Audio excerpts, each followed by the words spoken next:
everyone. So today we will be talking about learners with social-emotional disorders. So who are learners with social-emotional disorders? Learners with social-emotional disorders are learners who have difficulties in expressing their emotions and feelings, which may lead to other deeper disorders such as the following. First, we have emotional behavioral disorder. Second, we have anxiety. Third is depression.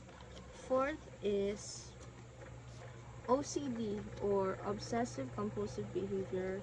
And last is bipolar disorder.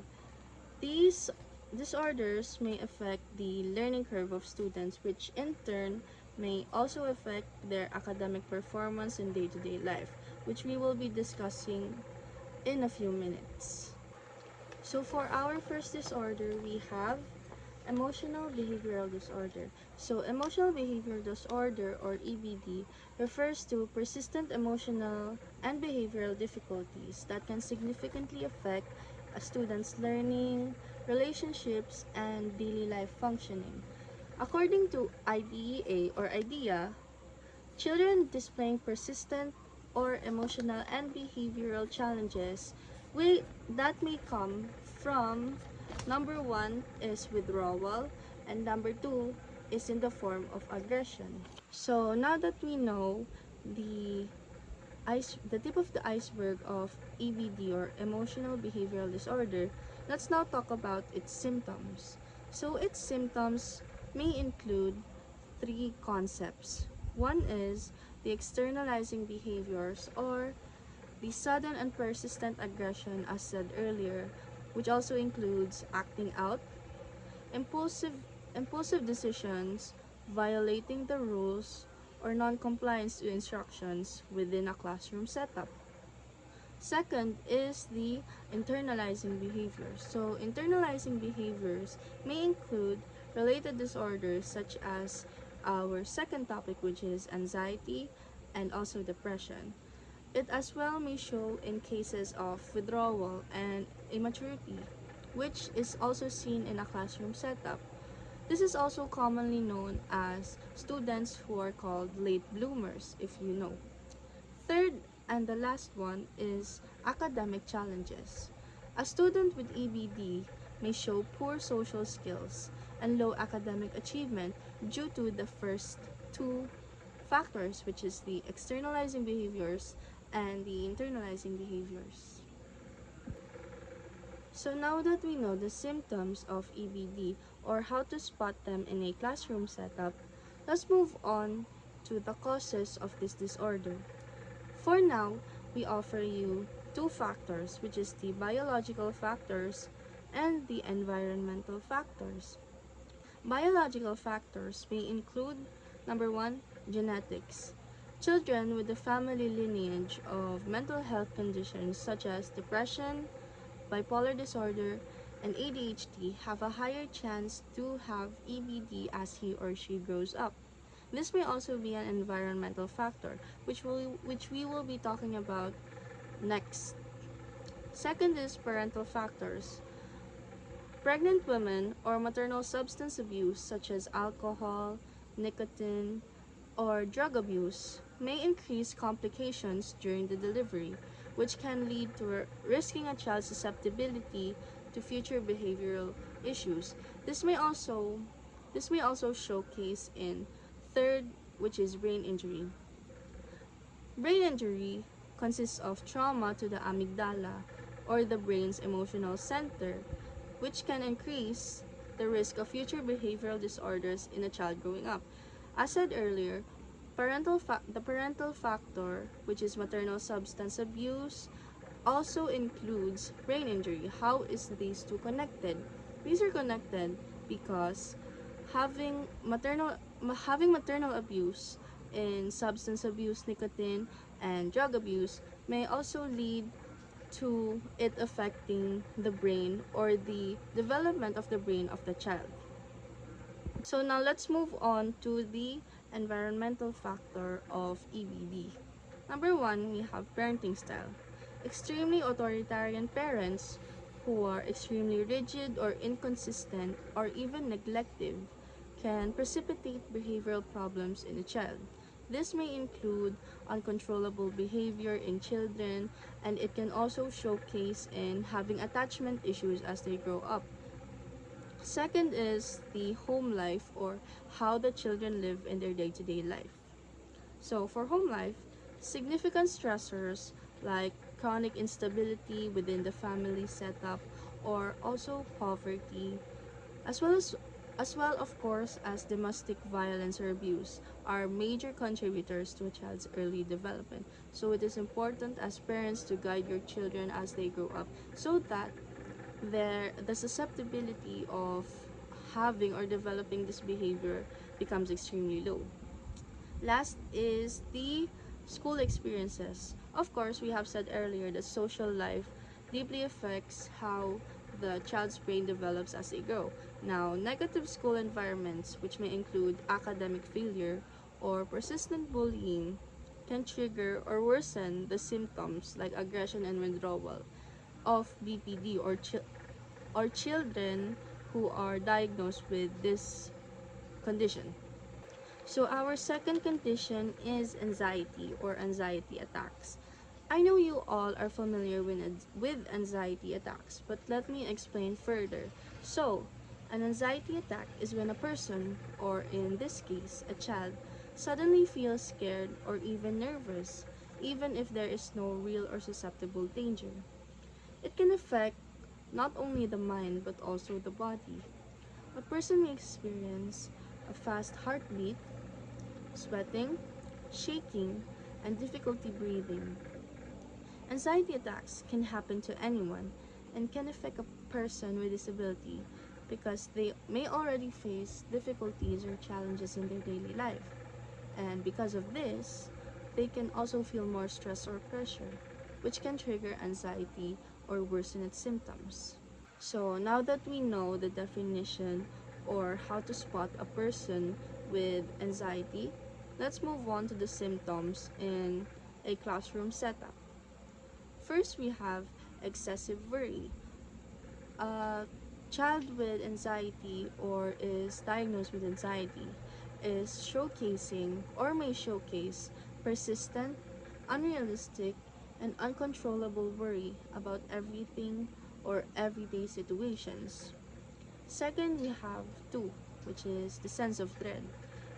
A child may act up because of the feeling that something bad is constantly happening or is going to happen to them. This is also known as the Gen Z term, which is the impending doom. Third is the mental fog. A child with anxiety may have difficulties in concentrating, decision making, or they may feel like their mind is going blank. Next, let's move on to the causes of anxiety. So, for the causes of anxiety, common triggers may include the following. Number one is ongoing stress. Ongoing stress may show in pressure from school or family conflicts, and these factors can trigger a child's anxiety attacks inside and outside of a classroom setup. Second is the social situations. This may include public speaking, meeting new people, upcoming dates, or situations where a child is expected to step out of their comfort zone. An example of this may also be a reporting. A child who is diagnosed with anxiety attacks can trigger the anxiety attacks while or before they are reporting. So it is important for teachers and students alike to understand that not everyone has the same tolerance level in regards to reportings and public speaking. So it is important and significant for everyone to remain respectful and obedient when someone is reporting the to support these symptoms and lessen the symptoms of anxiety attacks in children. Now, number 3, or the third and last one, is of course it's environmental factors. We will always be talking about the environmental factors because Your environment and your social interactions in your daily life is one of the biggest significant factors that may affect EBD, anxiety, and all the other emotional behavioral disorders that we will be discussing today. So, for the environmental factors, is this a child living in cluttered spaces or spaces that are unorganized, disorganized, or in the Filipino term, which is makalat, can develop sensory overload or have being overwhelmed about the scattered things, and this can lead of course to pressured or more pressure that can also trigger a child's anxiety attacks. So now that we know two of the major and most common um, disorders, let's now talk about the other three, which will be discussed by my groupmate Kayamanda. Next is depression. Depression is more than just feeling sad. It is a serious condition that affects a child's emotion, behavior, and daily life. Learners with depression may lose motivation, avoid social interaction, and may have difficulty in focusing on their studies. Some signs of depression include constant sadness, loss of interest in favorite activities, and noticeable change in sleeping or eating habits. These symptoms can affect both their academic performances and relationship with others. Depression may be caused by stress, traumatic experience, low self-esteem, or lack of support from family and friends. Because of this, child with depression need understanding, encouragement, and proper support from their from the people around them. By creating a positive and supportive environment, we can help learners with depression feels accepted and cared for. Second is obsessive compulsive disorder or OCD. So, OCD is a condition where a child experiences repeated and unwanted thoughts called obsession that cause stress or anxiety. Because of these thoughts, they may feel the need to do certain action repeatedly, known as compulsion, to feel relieved and safe. Some common symptoms of OCD includes intrusive thoughts such as fear of germs, mistaken, or harm. Learners with OCD may also show compulsive behavior like excessive hand washing, checking things repeatedly, counting or arranging objects in a certain way. Some children also have a strong need of to see or order or symmetry and may become upset when things are out of place. In many cases, this routine takes a lot of time and can affect their schoolwork and daily activities. There are different possible causes of OCD. Anxiety and stress can trigger or worsen symptoms. Genetic factors may also play a role since OCD can run in families. Difference in brain function and traumatic experience or major life changes may also contribute to the condition. In conclusion, mental health condition can greatly affect a learner's emotional, behavior, relationship, and academic performances. Each learner's experience different challenges, which is why understanding, patient, and proper support are very important. As future educators, we have the responsibility to create a safe, inclusive and supportive and learning environment where every learner feels accepted and valued. By promoting awareness and empathy, we can help students overcome difficulties, build confidence and achieve their full potential despite of their conditions. There are different types of bipolar disorder. Bipolar 1 disorder it involves severe manic episode, while bipolar 2 disorder includes depressive and hypomanic episode, which are less severe. Some symptoms during manic episode include high energy, racing thoughts, fast talking, little need of sleep, impulsive action, and risky behavior. During depressive episode, learners may experience sadness, hopelessness, low energy, loss of interest in activity, and difficulty in concentrating. The exact cause of bipolar disorder is unknown, but experts believe it is caused by a combination of genetics, brain chemistry, and environmental factors such as stress and trauma. Good day everyone. Today I will discuss the medical condition which are asthma and epilepsy. So first let's talk about asthma. So what is asthma? So asthma is a condition where the airways in the lungs become tightened and become swollen, inflamed and narrow.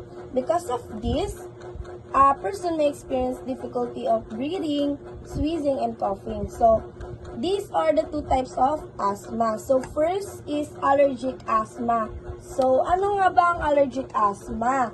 So, allergic asthma this is the most common type, and it is triggered by allergen such as pollen, dust mites, and pet danger. So, second is non-allergic asthma. So, non-allergic asthma is a type is not related to allergen, and it can be triggered by cold air, stress, exercise, and viral infection.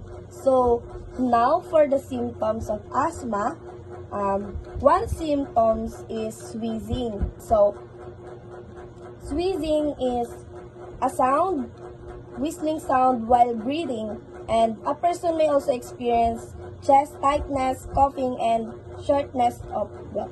So, another symptoms is difficulty of sleeping. So, difficulty of sleeping because coughing and breathing problems may worsen at night. So, the causes of asthma include allergen, irritants in the air, physical activity, respiratory infection. So now let's move on to epilepsy. So epilepsy is neurological condition characterized by recurring and unprovoked seizure caused by abnormal brain activity. So the symptoms of epilepsy include convulsions or uncontrollable jerking of the arms and legs and stiff muscles and loss of consciousness, staring at night, where a person seems dazed or unresponsive. So these are the different causes of epilepsy. So this includes genetic influence and brain injury or trauma, infections such as meningitis, violent encephalitis. So, and the brain condition like tumor, blood vessels, that. This is all of my discussion about asthma and epilepsy. Thank you for listening. So diabetes. Diabetes is a chronic condition where the body cannot be properly regulate the blood sugar due to problems with insulin production or use. High blood sugar may damage the organs such as heart, kidneys, nerves, and blood vessels. Some learner may need insulin shot and medical support for daily functioning. So, meron tayong two types of diabetes, which is type 1 and type 2. So, sa type 1, ito yung autoimmune condition where the body attacks insulin-producing cells, causing little to no insulin production. It is commonly diagnosed in children and requires daily insulin therapy. So, sa type 2 naman, the condition is where the body becomes resistant to insulin or does not produce enough insulin. It is often managed through healthy lifestyle changes. So, meron tayong apat na symptoms sa diabetes, which is weight loss and weight gain, severity, frequency urination, and excessive thirst. So, sa weight loss and weight gain, type 1 diabetes causes unexplained weight loss, while the type 2 diabetes is often associated with weight gain or no changes in the body. So, sa severity naman, type 1 diabetes is more severe and may lead to diabetic ketoacidosis, or also known as DKA. So, type 2 diabetes is milder but can still cause serious complication if unmanaged. So, sa frequent urination, type 1 and type 2 diabetes are often associated with common urination or polyuria, which is categorized as high blood sugar that causes the kidneys to work harder, which is what leads to increased urine production. So, yun nga is excessive thirst. Type 1 and type 2 diabetes are also often associated with extreme thirst due to constant urination. So, causes of diabetes type 1, autoimmune reaction, genetic factors, and environmental triggers. So, sa autoimmune, the immune system attacks insulin-producing cells in the pancreas, while sa genetic factors naman is ito yung inherit na genes that increase the risk of diabetes. So, sa environmental triggers naman, it is the factors like the viral infection that may trigger the condition of diabetes. So, sa type 2 naman, mayroong insulin resistance and lifestyle factors. Sa insulin resistance, body cells do not respond properly to insulin, causing high blood sugar and reduced insulin production. While sa lifestyle naman is poor diet and lack of physical activities increase the risk of type 2 diabetes. So, sa allergy is a condition where the immune system reacts to harmless substance causing symptoms like itching, swelling, and rashes. No? So, a student with allergies may also experience fatigue, poor sleep, and reduced concentration and absenteeism. So, mayroong apat na symptoms sa allergies, which is irritants, food, outdoor factors, indoor factors. So, sa irritants, cigarette smoke, perfumes, and car exhaust may trigger allergies. While sa food naman is food like seafood, peanut, eggs, and dairy products can cause allergic reaction. And then, sa outdoor factors naman, meron pollen, insect bites, and sting that may trigger their allergies and affect outdoor activities. While sa indoor naman is yung dust, molds, and pet fur inside the home that can cause allergic reaction. So, meron tayong causes of allergies. Tatlo yan. Runny nose, itching of skin, nose, eyes, and roof of the mouth. Then, fatigue.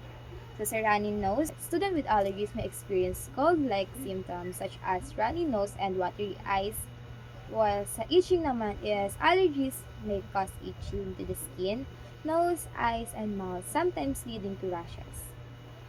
Yes. So the last one is fatigue.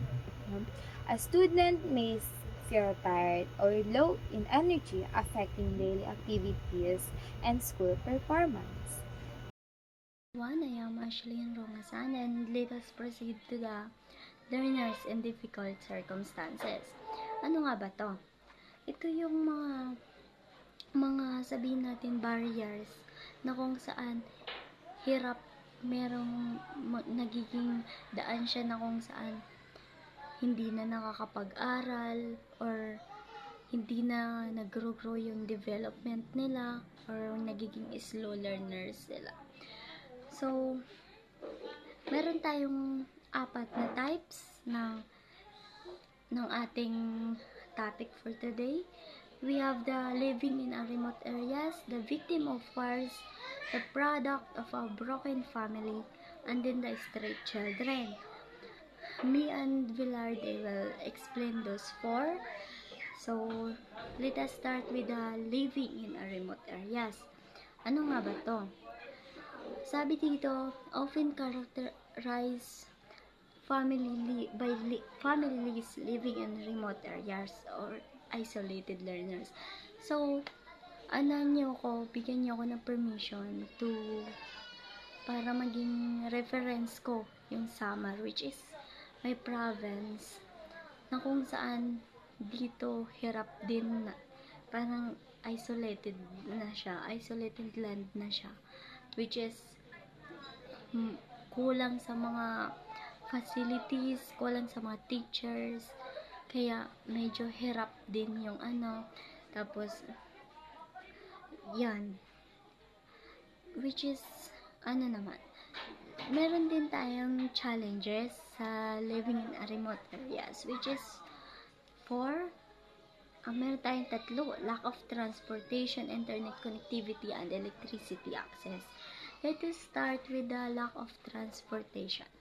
Ito yun naman yung walang mahirap masakyan, kaya minsan naglalakad na lang, which is I experienced that back in senior high school, na kung saan nasiraan kami ng motor, and then yung ginawa namin, naglakad kami pa uwi kasi hindi masyado marami yung nagpapaayos ng ganon.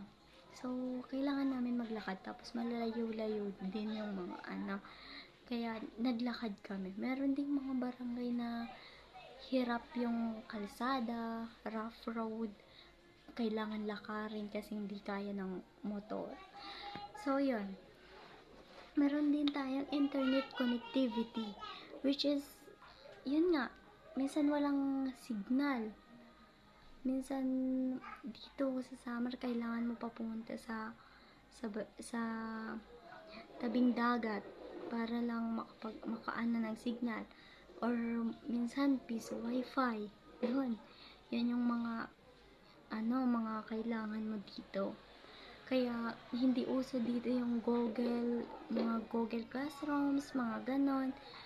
Hindi siya uso dito, mga Gmat, hindi siya uso. Kaya ganon, hirap din kasi hirap sa electricity. Kaya minsan din late na mag-announce ng mga gagawin kasi nga kulang siya. Kaya minsan yung ginagawa ng mga teachers a week before that, kailangan nakapag-announce na sila. Kung dito, puro modular, mag-a-assign yung school ng teacher sa bawat barangay para mag-distribute ng mga modules. Yan yung ginagamit nila para yung week na yon is makapag pa rin yung mga estudyante. So, yon, meron din tayong electricity access. Ito naman yung dito kasi laging brown out, diba? Hirap din yung kuryente dito. Like ngayon, brown out, kaya wala kaming laging brown out. Pagpulit ng brown out na lang, naging parang normal na dito na laging brown out. Ganon, kaya hirap din yung blended learning, yung flip classrooms na kung saan pwede dito, pwede doon. Yung mga G-classroom, hirap yun dito. Kasi nga, walang electricity, walang internet. Ganon. Kaya modular. Pag may mga bagyo, may mga kailangan yung week na yun, walang pasok. Kaya, modulars lang. So, next, we have the victims of wars. Ito naman yung mga mga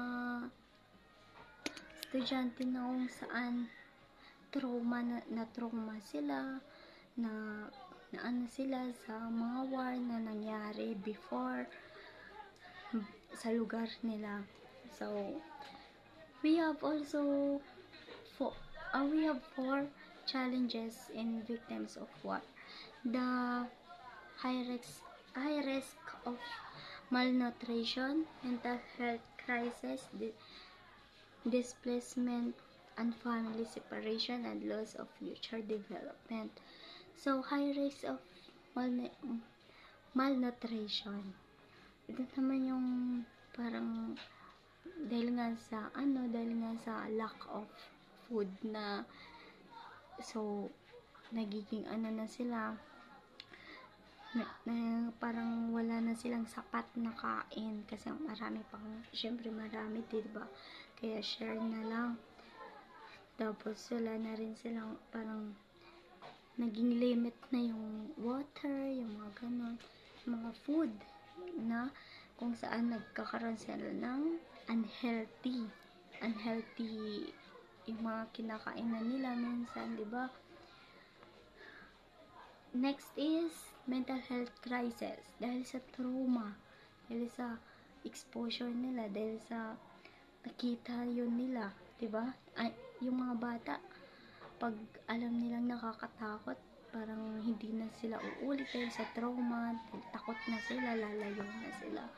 So, yun, dahil sa nagkaroon sila ng nakakatakot na yun, gano'n, parang na mental na trauma na sila dun. So, we also have the displacement and family separation. Ito naman, parang maraming ganito. Parang yung mga bata or yung children or yung learners, parang napalayo siya sa pamilya nila, namatayan ng magulang, ganun, nawala ng suporta, nawala ng kasama. So, we also have the loss of future development. Yun naman yung parang na sila. Dahil nga sa trauma na natanggap nila sa war na yon, nagkaroon sila ng parang unmotivated na sila mag-aral, or minsan naapektuhan pa yung learnings nila, diba? Kasi natatakot na sila dahil sa trauma, or minsan lack of education na kasi wala lang suporta, kaya kailangan nila maghanap ng another or umasa na lang, ganon. So, ayun. And now let us proceed to the product of a broken family, and then the street children, which will be discussed of Villarde. So, yun. Thank you po. Of learners in difficult circumstances. Number 3, products of broken family. Children who come from broken families are often exposed to emotional stress caused by separation, conflict, or the absence of one or both parents. This experience may lead to feelings of insecurity, abandonment, or confusion. Challenges. Mga challenges. A. Low self-esteem and depression. Children often feel unloved, unworthy, and isolated as parental neglect triggers it. na nagkakaroon ng kawalan ng interes sa mga gawain, at itong kondisyon ay nakakaapekto sa pag-iisip, pakiramdam, at kilos. It is a serious mental health condition characterized by persistent and overwhelming feelings of sadness, hopelessness,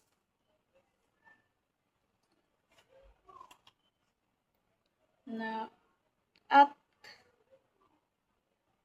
feeling different, lack of confidence, lack of confidence, feeling that you are not good enough, yun. And B, insecurity and fear. Fear. Lack of stability and parental care leads to constant insecurity, which then makes children feel like they are abandoned.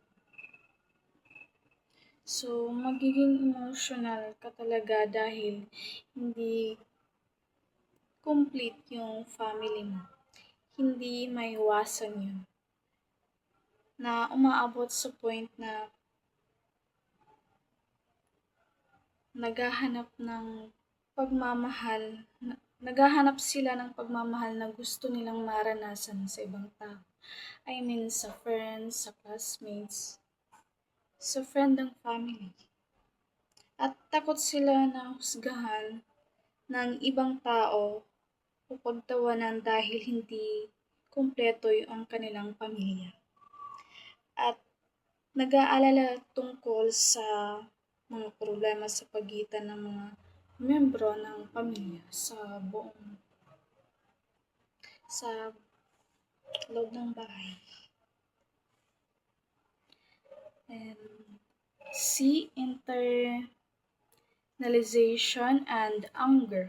Children who are products of broken family may develop deep resentment to their families, which shows in intense sadness, anger, and confusion.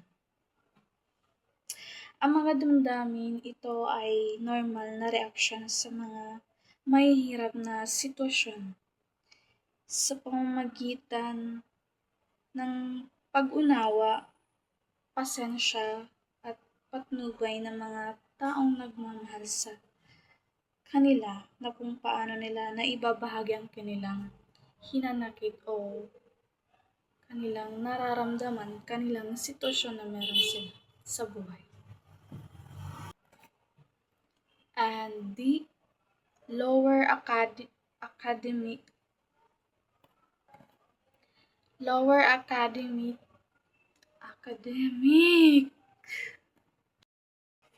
the lower academic performance. These emotional distresses may lead to lack of focus and motivation, which may lead to lower school performance and reduce educational engagement.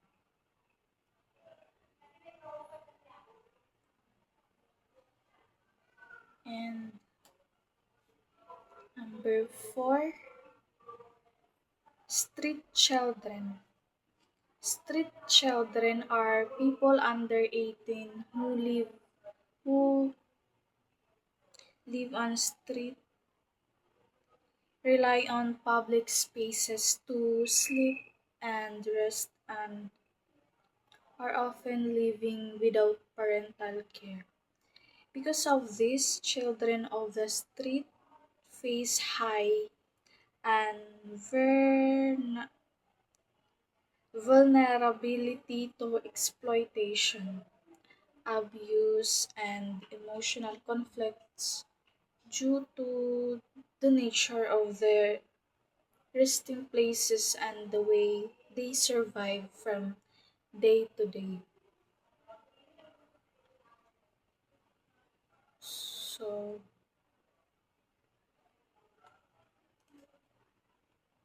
hindi maayos yung pagtira sa labas, lalo na pag wala kang magulang.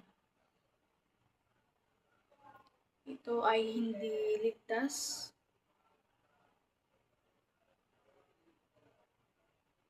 Kaya hindi maganda at hindi masaya ang